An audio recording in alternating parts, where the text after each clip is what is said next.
Is it Bill Bailey?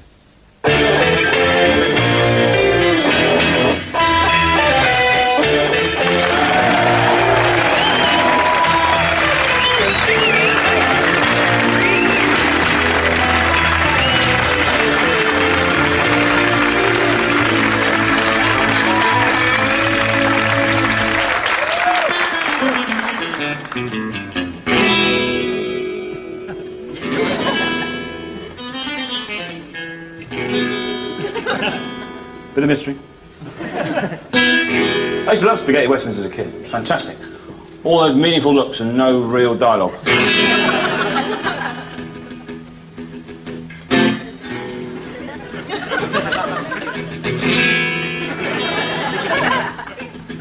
There he is, the man with no name, walking up the main high street. He's walking up to the saloon bar of death. He walks in. Oh, sorry, mate, it's the wrong one, isn't it? It's on the street. I'm sorry. Back in the street. His finger hovers over the holster of his gun. He steps into the saloon bar. He stops to light his cigar. The tension is unbearable.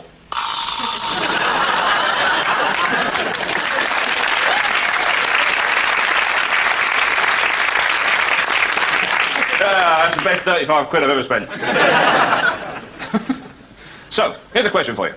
A tree falls in the forest. No one sees it. Does it make a sound? Huh? What do you think? Yes? No?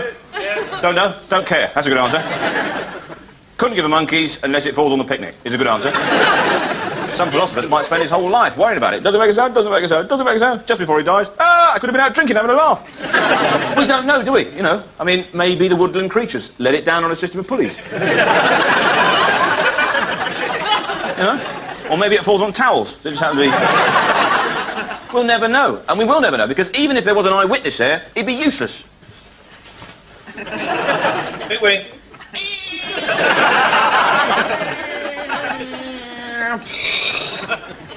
But I couldn't hear it, because I had my hat on. All I got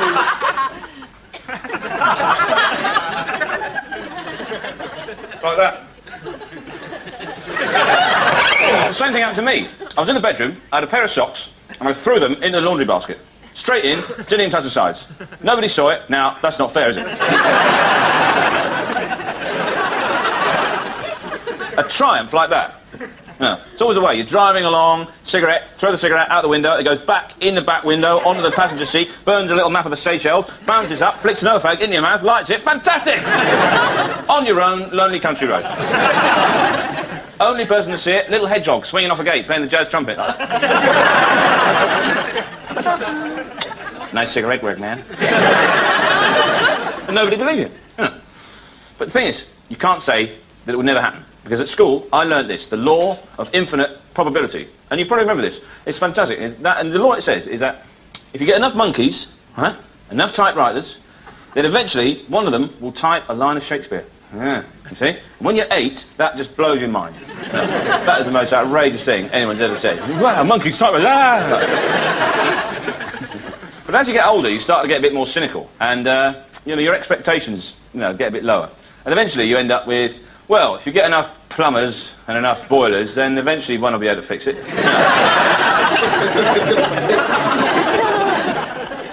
But it's true, though, you know, sometimes things don't quite work out the way you planned.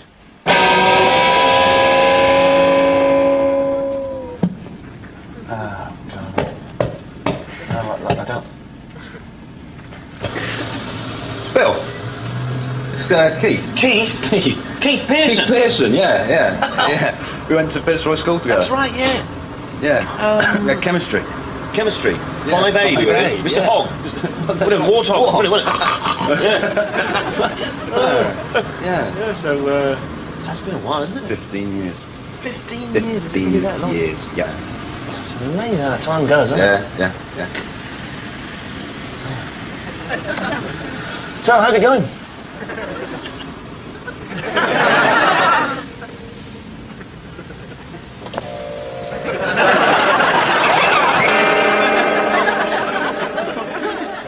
Maybe there is intelligent life elsewhere, we don't know.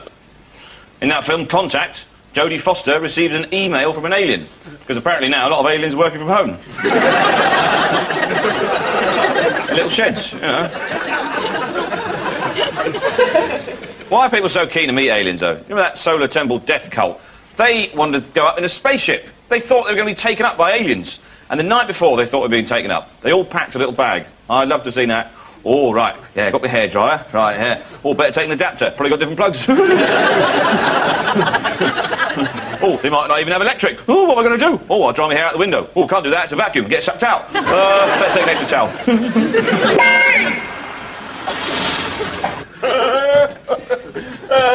Oh, you bricks are idiots. You ever seen that fella Fred Spencer?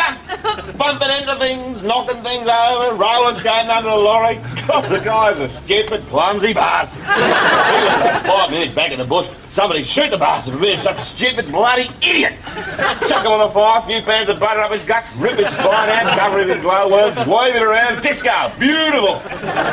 Is it the airbag? How hard are you going to hit? Speed up, look at that. Oh, we're stopping, mate. Get out. Me? Get out. You scared little poppy idiot! We are obsessed with the paranormal and the unexplained, and we look to science to try and explain this. But all they do is grow an ear on a mouse's back. Now, that was very, very cruel. Very, very cruel. Also, there was the emotional cruelty as well, because all the other mice filled it up with cheese and made him walk around as a buffet.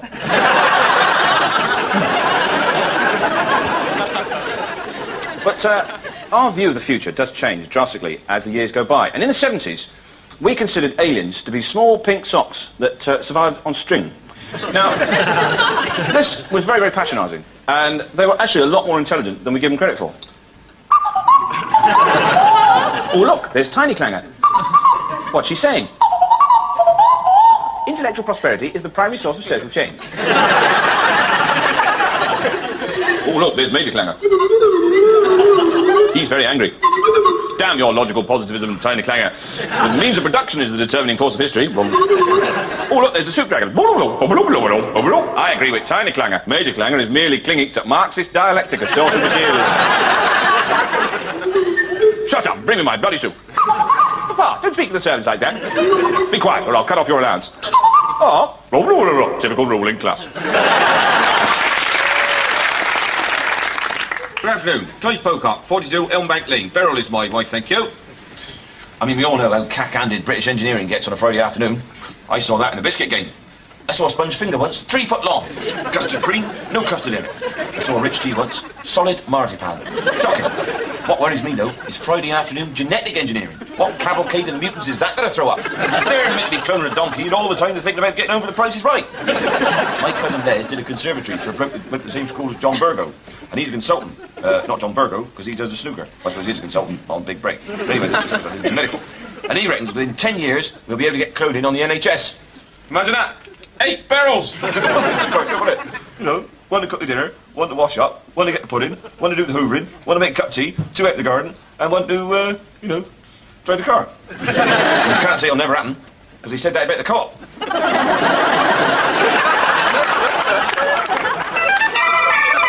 And this is the lounge. Study through there. Wow, it's an amazing house. It's really beautiful, isn't it? Yeah, there's another 4 bedrooms, all en suite. Sauna, steam room, full-size snooker table, and a garage for 3 cars. And it only cost you 10 grand. Yeah. That's fantastic. So what are the neighbours like? Well, on that side, they moved out. And on that side, we've got... I feel very let down by the estate agent. He only showed us the property on Saturday when the foghorn factory was closed. It has been quite...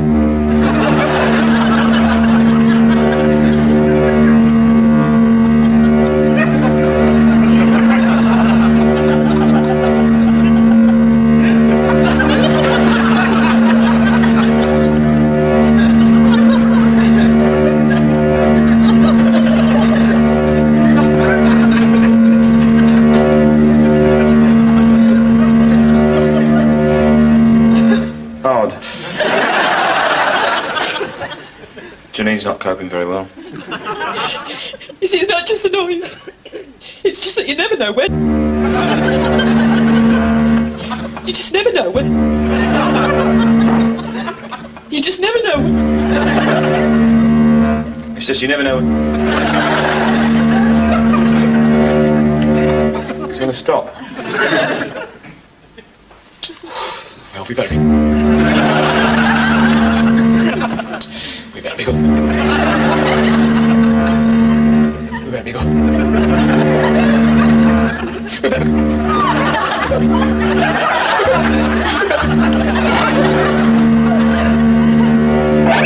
Why is it that we humans want to better ourselves? Why do we want to invent things? And why are there so many Scottish inventors? There's loads of them. Was it the fact that young men were kept indoors and away from common pleasures by the cold austerity of the kirk? And thus, this tiddling and fiddling around with old telephones, that led to a far superior education system? Oh, I don't know. Or was it my own theory, and that is that most Scottish people are actually from the future? This is slightly contentious, I know. But I do believe that in the latter part of the next century, a Scot invents time travel. And all of them move back here to this century for the far more lenient licensing hours.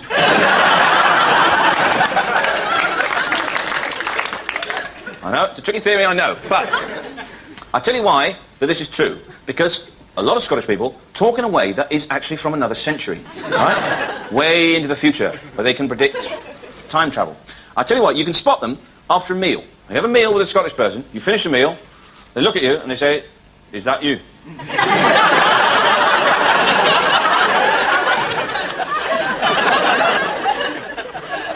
Yep, I think so. Yeah. Then they finish, they push the plate away. "Well, that's me."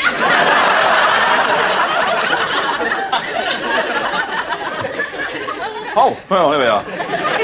You get up to leave. "Is that you awake?" When they get up to leave, "That'll be me up the road." They're already up the road, they're in the future, that's why.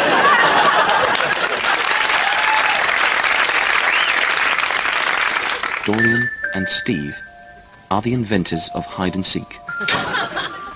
Well, originally the concept was just hide, but it was difficult to know how popular it was. There was no way of telling how many people were playing. It's when the seek element was introduced that things really took off for us. It was a shame, really, because I always thought that hide was the more superior game. Yes, it had an exciting zen quality. You could play it by yourself, and as an only child, it was a more enticing prospect.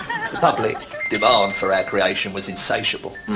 We were lost in the stampede to hide, the urge to seek. Hide and seek became so popular that we developed a board game version of it. What you have to do is throw the dice, and one player covers his eyes while the other player hides his counter. Then the other player has to try and find it. As you go around, you can find different objects to help obscure your counter. Bin, leaves, plank. Never really caught on.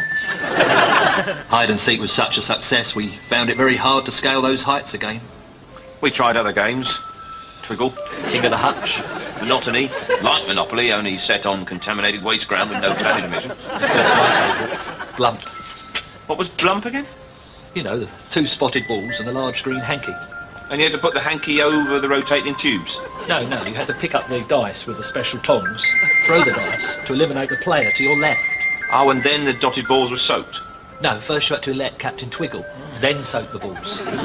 Yes, then you had to choose between Blump or Dash, with no pickups, or reset the dolly clock.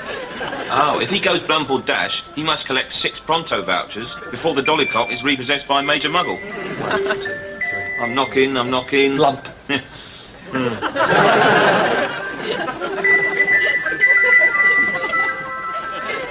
I was playing Monopoly the other day, and I picked up a chance card, and it said, "You are Nietzsche. Your entire philosophy was espoused by the Nazis and cynically manipulated to suit their own diabolical ends." Miss a go. I've never had that one before. Right, this next joke is set in the 1950s. 3 chaps toddle into a cosy wayside inn. "I say, barman, could you furnish us with 3 pints of your finest ale?"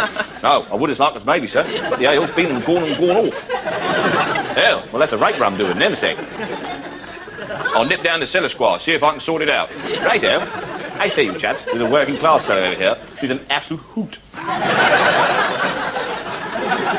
Toddle over here and we'll listen to the quaint and charming way in which he speaks.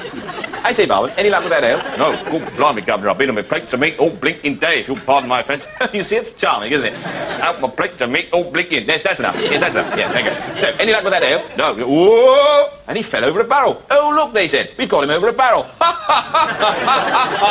And they laughed heartily, although the scowl on the barman's face hinted darkly at a sea change in the sociological attitudes that would one day threaten their cosy world and overturn the notion of class struggle.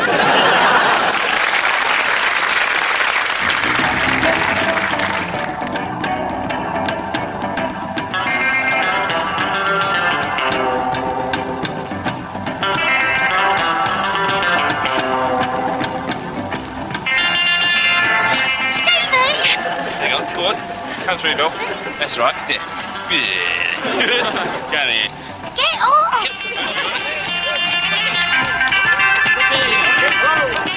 Yeah, I can't see what the problem is. We love rock and roll. We live in the woods. Yeah, rock and roll! That's all there is to say. We love rock and roll. We live in the woods.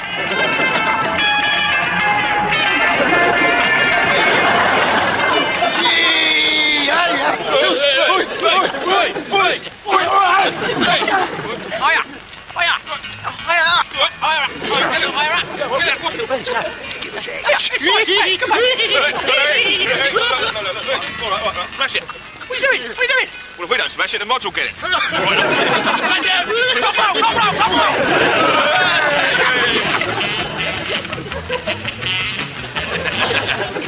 All right, hey, come here.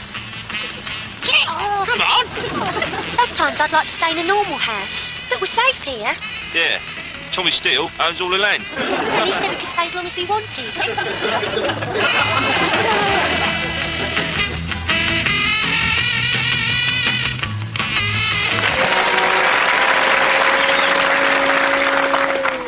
Now, I used to do a bit of modelling.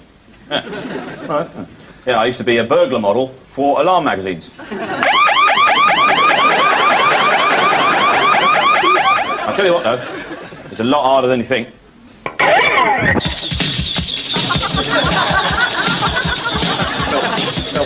Bill, yeah, just give me the door. Yeah, you know, I'm getting a kind of a rhythm going now. And it's like more a totemistic thing, you know, like a Brazilian lucuchara. I'm the kind of spirit of the jungle. I'm trying to get into the tribal enclave. Maybe it's like a tomb. Maybe no one's been in there for thousands of years. That's it. Maybe I'll lose the blacks. I'll go for sort of markings. Earth, Bill, put that there. What, like that? Great. Great. Bill, just look down the camera. Look at the camera, Bill. Yeah, that's great, great. Right. Do you think this better clever than that? Yeah, it's fine. What about this? No, just about clever. That's it. That's great. So, I smashed the window. What am I now? Just a shadow on the patio. Shadow on the patio, shadow for myself, shadow for my patio. Maybe I'll come back to the garden. No, I like that, the roving, thieving eye. Look at that, bars. I'm trapped in a cage. It's just a hand shot. Just a hand shot, right. Just my hands are doing the robbing. OK, they're acting independently. I don't know what they're doing. They don't know what they're doing. Just pick up the pedals. What, like that? That's it. I'll have that as well, surely. Right, I'm running. I'm getting away. Right, that's it. What? I got away with it? Yeah. Yes! Oh, shit, that's blown it.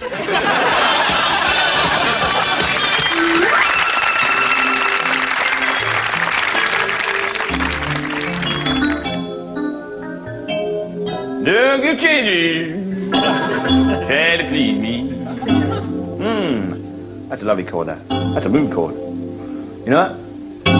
That says smug, doesn't it? Smug. Often found in conjunction with the patronising chord. And ironically, both of these can be found in the ITV Sport theme.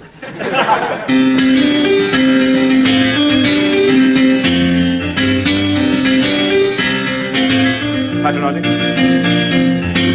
And smug. Now, chords can depict a lot of emotions. One chord can suggest suspense, like this one. Instant suspense. And that can apply to all genres. You imagine that in Scooby-Doo, for example. Huh?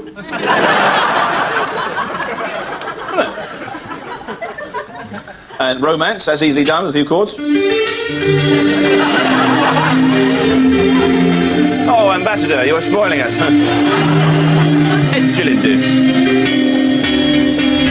Hey, It goes all cockney there, cut that bit out, yeah. That's where it pans around the room, there's a bloke from Dagenham going, what do you mean, spoiling us? The $2.99 from Menzies!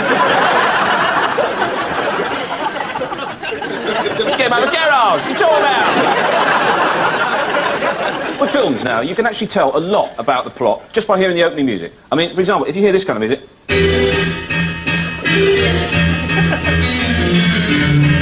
You're thinking, there's a nut around here somewhere, isn't there? Where is he? Where is he? Oh, there he is, up there! In the car with his knuckles whitening on the wheel, the rain lashing on the roof. He's staring into the big house in the Hollywood Hills. He bears them ill will. But inside the house, of course, they're totally oblivious, listening to a bit of light dinner jazz.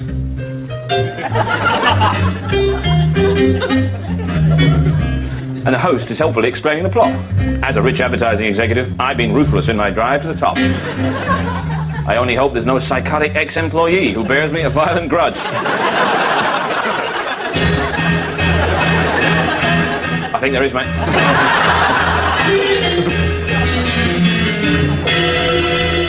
Now, this kind of film is not new. This could have easily been done in the silent era. The same plot, the nutter, in the car, in the jalopy, the rain on the roof. But the music, of course, will be slightly different. The music will be like this, won't it?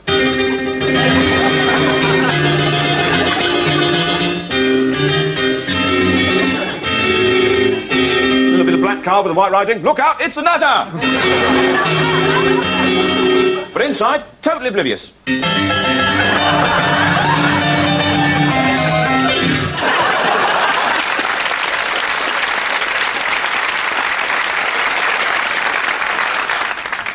And now, the news in the future.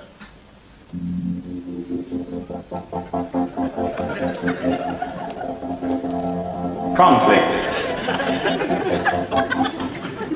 Compromise. Resolution. And now, the weather.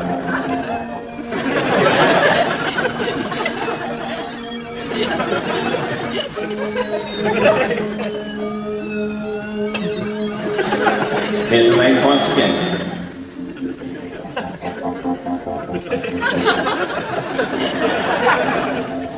That'll be me away.